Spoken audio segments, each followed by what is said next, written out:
সুপ্রিয় উচ্চ মাধ্যমিক তৃতীয় সেমিস্টার পরীক্ষার্থী বন্ধুরা, তোমাদের ইতিহাস বিষয়ে পরীক্ষা রয়েছে। আর ইতিহাস বিষয়টিকে টার্গেট রেখে বোর্ডের নির্দেশিকা অনুযায়ী তৈরি প্রশ্নপত্র নিয়ে আজকের আমাদের বিশেষ ভিডিও। হ্যাঁ বন্ধুরা, তোমরা ঠিকই শুনেছ, বোর্ডের নির্দেশিকা অনুযায়ী যে প্রশ্নপত্র 40 নম্বরের প্রশ্ন তোমাদের সাথে আলোচনা করছি শেষ মুহূর্তে। এই পরীক্ষার জন্য তোমাদের অত্যন্ত গুরুত্বপূর্ণ। এই মুহূর্তে তোমাদেরকে করতে হবে স্মার্টভাবে প্রস্তুতি, কারণ তোমাদের হাতে সময় কম। আর কম সময়ের জন্য সেরা প্রস্তুতির জন্য অবশ্যই আমাদের এই ইতিহাসের ভিডিওগুলি তোমরা দেখতে পারো। ওখান থেকে তোমরা 100% কিন্তু কমন পাবে। তো একটা প্লেলিস্ট তোমাদের জন্য বানিয়ে দিয়েছি, সেই প্লেলিস্টটা তোমরা অবশ্যই দেখে নিও, অথবা আমি কমেন্ট বক্সে পিন করে দেবো। তো তৃতীয় সেমিস্টার পরীক্ষা ইতিহাসের বোর্ডের নির্দেশিকা অনুযায়ী তৈরি প্রশ্নপত্র। প্রথম প্রশ্ন দেখো। ভিডিও শুরুর আগে তোমাদেরকে জানিয়ে রাখি, তোমরা যারা আমাদের চ্যানেলে নতুন অবশ্যই চ্যানেলটি সাবস্ক্রাইব করে রাখতে পারো। যদি তোমাদের ইচ্ছা হয় যে উচ্চ মাধ্যমিক তৃতীয় সেমিস্টার পরীক্ষায় ভালো রেজাল্ট করবো, তাহলে আমাদের চ্যানেলটিকে তোমরা সাবস্ক্রাইব করতে পারো, কারণ আমাদের চ্যানেলের নাম এনজয় এক্সাম। তো চলো প্রথম প্রশ্ন দেখো। অল বিরুনি তহকিক ই হিন্দ গ্রন্থটি কোন ভাষায় রচনা করেন? অল বিরুনি তহকিক ই ইন গ্রন্থটি কোন ভাষায় রচনা করে? দেখো চারটা অপশান রয়েছে, উত্তর হয়ে যাবে আরবি। নেক্সট বিবৃতি 1 দেখো। ইবন বতুতা বাংলাকে দোজকপুর ই নিয়ামত অর্থাৎ উত্তম জিনিসে পূর্ণ নরক বলে উল্লেখ করেছেন। তাই দোজকপুর ই নিয়ামত কথার অর্থ হচ্ছে উত্তম জিনিসে পূর্ণ নরক। তো কে বলেছে? ইবন বতুতা উল্লেখ করেছে। বিবৃতি 1 এটা কি সত্য? একদম, এটা কিন্তু একদম সঠিক কথা। ভালো করে এটা লাইনটা মনে রাখবে। তো কারণ দেখো, বাংলার আর্থিক সচ্ছলতা থাকা সত্ত্বেও পরিবেশ ছিল বসবাসের অযোগ্য। তো এটাও কিন্তু একদম সঠিক। এর অপশান ওয়াইজ আমরা অ্যান্সার নিয়ে নিচ্ছি অপশান নাম্বার এটিকে। এ এবং আর উভয় সঠিক, এবং আর হলো এ এর সঠিক ব্যাখ্যা। চলে আসবো 3 নম্বর প্রশ্ন, ভালো করে দেখো। কে বার্নিয়াকে পর্যটকের যুবরাজ অভিধা প্রদান করেছিলেন? চারটা অপশান তোমরা দেখতে পাচ্ছ। তো আমি তোমাদের অ্যান্সার বলেছি অপশান নাম্বার বি, মোদাভের কাউন্ট। তিনি কি করেছেন? পর্যটকদের যুবরাজ অভিধা প্রদান করেছিলেন, মানে পর্যটকদের যুবরাজ এই অভিধা প্রদান করেছিলেন বার্নিয়াকে। ঠিক আছে, কে করেছিলেন? মোদাভের কাউন্ট। নেক্সট কোয়েশ্চেন আমরা চলে আসবো 4 নম্বর প্রশ্ন। হিন্দুকুশ পর্বত অতিক্রম করে গজনি এবং কাবুল হয়ে ইনি ভারতে প্রবেশ করেন। তখন দিল্লিতে সুলতান ছিলেন মোহাম্মদ বিন তুগলক। সুলতান তাকে দিল্লির কাজী হিসেবে নিয়োগ করেন। কার সম্পর্কে বলা হলো? তো দিল্লির কাজী কাকে বলা হয়? অবশ্যই 4টে অপশান দিয়ে রয়েছে, উত্তর হয়ে যাবে ইবন বতুতা, অর্থাৎ option number C is the correct answer. Next 5 নম্বর প্রশ্ন দেখো। মার্কো পোলোর বর্ণনায় ভারতের উৎপাদিত স্থানীয় কোন শস্যের উল্লেখ রয়েছে? 5টা প্রশ্ন দেখতে পাচ্ছ তোমরা, উত্তর হয়ে যাবে অপশান নাম্বার বি, অর্থাৎ ধান। মার্কো পোলো কী করেছেন? তার বর্ণনায় ভারতে উৎপাদিত স্থানীয় শস্যের ধানের কিন্তু উল্লেখ ছিল, মনে রাখবে, খুব ইম্পর্টেন্ট কিন্তু। চলে আসবো 6 নম্বর প্রশ্ন দেখো। বিবৃতি 1, আব্দুল রজ্জাকের মতে বিজয়নগরে 300টি বন্দর ছিল। বিবৃতি 2, তো আমি তোমাদেরকে ডাইরেক্ট কিন্তু বলেছি অ্যান্সার, ঠিক আছে। তো 6 নম্বর প্রশ্নের সঠিক অ্যান্সার আমি তোমাদেরকে বলেছি, প্রথম যেটা বললাম, প্রথম প্রশ্নটা কী ছিল? যে আব্দুল রজ্জাকের মতে বিজয়নগরে 300টি বন্দর ছিল। এটা কিন্তু সত্যি কি? একদম সত্যি, বিজয়নগরে 300টি কিন্তু বন্দর ছিল।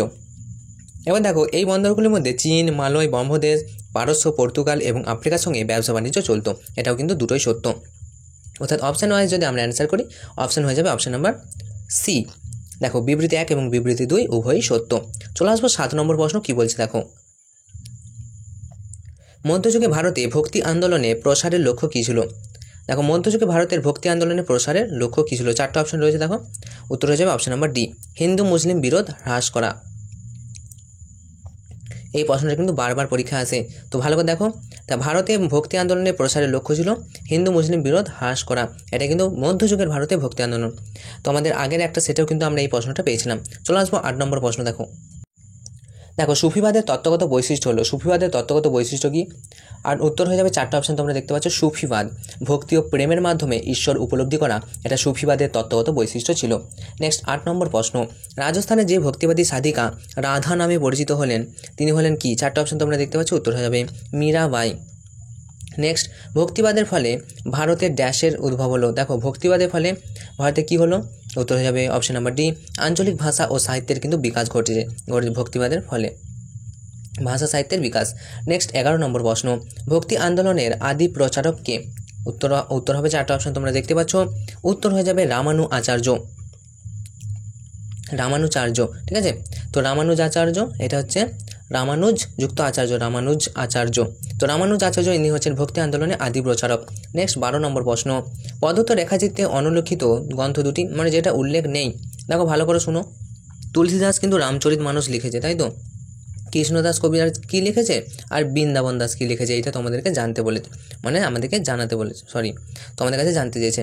তো 4টা অপশান তোমরা দেখতে পাচ্ছ। তো উত্তর হয়ে যাবে অপশন নাম্বার এ। দেখো, কৃষ্ণদাস কবিরাজের লেখা হচ্ছে গ্রন্থটির নাম হচ্ছে চৈতন্য চরিতামৃত, আর বৃন্দাবন দাসের লেখা হচ্ছে চৈতন্য ভাগবত, আর তুলসীদাসের রামচরিত মানসও। বুঝতেই পেরেছো? তো 3টে প্রশ্ন কিন্তু খুবই ইম্পর্টেন্ট, ভালো করে প্র্যাকটিস করো। নেক্সট 13 নম্বর প্রশ্ন দেখো, আবির্ভাবের সময়কাল অনুযায়ী সঠিক ক্রম সাজাতে বলেছে। তো আমি তোমাদেরকে সঠিক অ্যান্সারটা বলে দিচ্ছি। তো উত্তর হয়ে যাবে অপশন নাম্বার সি। দেখো, প্রথমে হবে কবির, তারপর হচ্ছে কবির আবির্ভাব হয়েছিলেন, তারপরে গুরু নানক আবির্ভাব হয়েছিলেন, তারপর শ্রী চৈতন্য, এবং শেষে হচ্ছে মীরাবাই। খুব ইম্পর্টেন্ট। চলে আসবো 14 নম্বর প্রশ্ন। দেখো, এটিও কিন্তু অত্যন্ত গুরুত্বপূর্ণ, তোমাদের খস্তম্ভ এবং খস্তম্ভ মিলানো পরীক্ষা আসতেই পারে এবং আসবেও। তো উত্তর আমি তোমাদেরকে ডাইরেক্ট অ্যান্সার বলে দিচ্ছি। দেখো, সিকান্দর সাহা উত্তর হয়ে যাবে আদিনা মসজিদ। তাহলে এখান থেকে আমরা একটা প্রশ্ন পেতে পারি, আদিনা মসজিদের প্রবর্তককে? উত্তর হয়ে যাবে সিকান্দর শাহ। আলাউদ্দিন হোসেন শাহ হচ্ছে ছোট সোনা মসজিদ তৈরি করেছিলেন আলাউদ্দিন হোসেন শাহ। নজরত শাহ প্রতিষ্ঠা করেছিলেন বারদুয়ারি, এবং 4 নম্বর যেটা রয়েছে শামসুদ্দিন ইউসুফ শাহ, এটি হয়ে যাবে লোটন মসজিদ। খুব ভালো করে দেখো। তো অপশান ওয়াইজ যদি অ্যান্সার আমরা তো বলতেই হয়, যে 14 নম্বর প্রশ্নের সঠিক অ্যান্সার হয়ে যাবে অপশান নাম্বার সি, তোমরা দেখতে পাচ্ছ অনস্ক্রিন। এরপর দেখো 15 নম্বর প্রশ্ন, বিজয়নগর রাজ্যের প্রতিষ্ঠাতা কে ছিলেন? খুব ইম্পর্টেন্ট, ভালো করে দেখো এটা। উত্তর মনে রাখো, হরিহর ও বুক্ক, এটা হচ্ছে বিজয়নগর রাজ্যের প্রতিষ্ঠাতা ছিলেন। দেখো, বাহমনি রাজ্যের শাসন কার্য পরিচালিত হয় বা হতো রাজধানী ড্যাশের মাধ্যমে। তো 4টা অপশান তোমরা দেখতে পাচ্ছ। উত্তর হয়ে যাবে গুলবর্গা, রাজধানী গুলবর্গার মাধ্যমে বাহমনি রাজ্যের কিন্তু প্রতিষ্ঠা হতো বা পরিচালিত হতো শাসন কার্য। নেক্সট 17 নম্বর প্রশ্ন, বিজয়নগরের সমাজ জীবনে শূদ্রদের স্থানীয় নাম কি? দেখো, বিজয়নগরের সমাজ জীবনে শূদ্রদের স্থানীয় নাম ছিল নলভজ তিভারু। নেক্সট আমরা চলে আসবো 18 নম্বর প্রশ্ন, বাহমনি রাজ্যের রাজধানী বিদর কার প্রধানমন্ত্রিত্বকালে শিক্ষা সংস্কৃতির পীঠস্থানে পরিণত হয়? 4টা অপশান তোমরা দেখতে পাচ্ছ। উত্তর হবে মাহমুদ গাওয়ান। তো বাহমনি রাজ্যের রাজধানী বিদর মাহমুদ গাওয়ান এর প্রধানমন্ত্রিত্বকালে শিক্ষা সংস্কৃতি পীঠস্থানে পরিণত হয়। নেক্সট 19 নম্বর প্রশ্ন দেখো, হাম্পির বিঠল স্বামী মন্দির নিচের কোন শাসন কর্তৃক নির্মিত বা কোন শাসক কর্তৃক নির্মিত?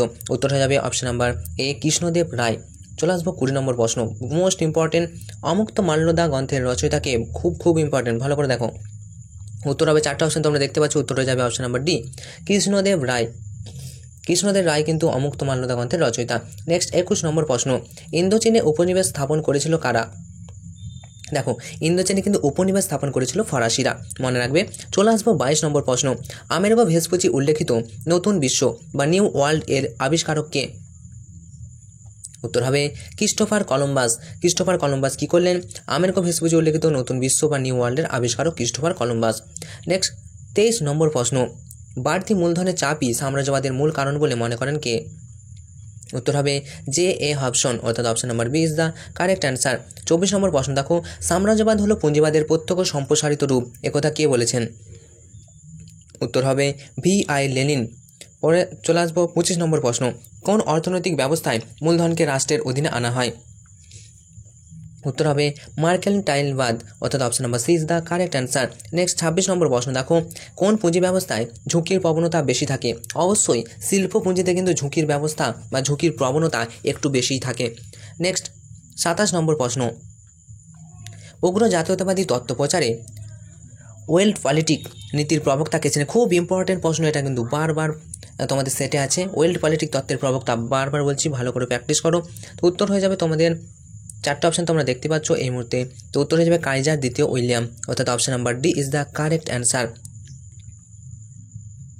এরপর দেখো 28 নম্বর প্রশ্ন দেখো, সাম্রাজ্যবাদ বিস্তারের উদ্দেশ্যে জার্মানির তরফ থেকে ড্যাশ জাতির প্রচার করা হয়? খুব ইম্পর্টেন্ট, দেখো এটাও কিন্তু ইম্পর্টেন্ট। উত্তর হয়ে যাবে টিউটনিক জাতির শ্রেষ্ঠত্ব প্রচার করা হয়, অর্থাৎ option number A is the correct answer.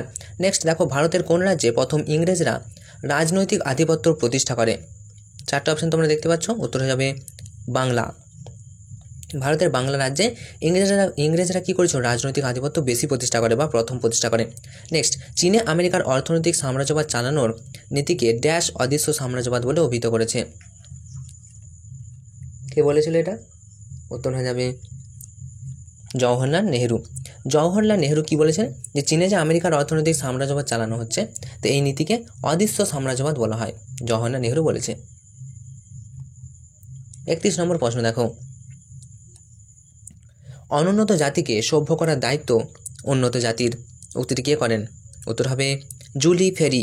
Julie ফেরি এমনটাই বলেছিলেন। চলে আসবো 32 নম্বর প্রশ্ন, মোস্ট ইম্পর্ট্যান্ট প্রশ্ন দেখো, যোগ্যতমের উদ্বর্তন তত্ত্ব প্রচার করেন কে? উত্তর হয়ে যাবে চার্লস ডারউইন, অর্থাৎ option number C is the correct answer. ভালো করে দেখো, এটাও কিন্তু অত্যন্ত গুরুত্বপূর্ণ। পরের প্রশ্নটি হচ্ছে আরও গুরুত্বপূর্ণ, নয়া সাম্রাজ্যবাদ কথাটি ব্যবহার করেন কে? মনে রাখো ডেভিড টমসন নয়া সাম্রাজ্যবাদ কথাটি কিন্তু প্রচার করেন। নেক্সট 34 নম্বর প্রশ্ন, শুধু ভৌমিক আধিপত্য নয়, বিজিত দেশের অধিবাসীদের শক্তি সম্পদ, অর্থনীতি, শিক্ষা ও সংস্কৃতি সাম্রাজ্যবাদী দেশের স্বার্থে ব্যবহার করাকে কী বলা হয়? দেখো 4টে অপশন তোমরা রয়েছে, উত্তর হয়ে যাবে নয়া সাম্রাজ্যবাদ। মনে রাখবে ভালো করে।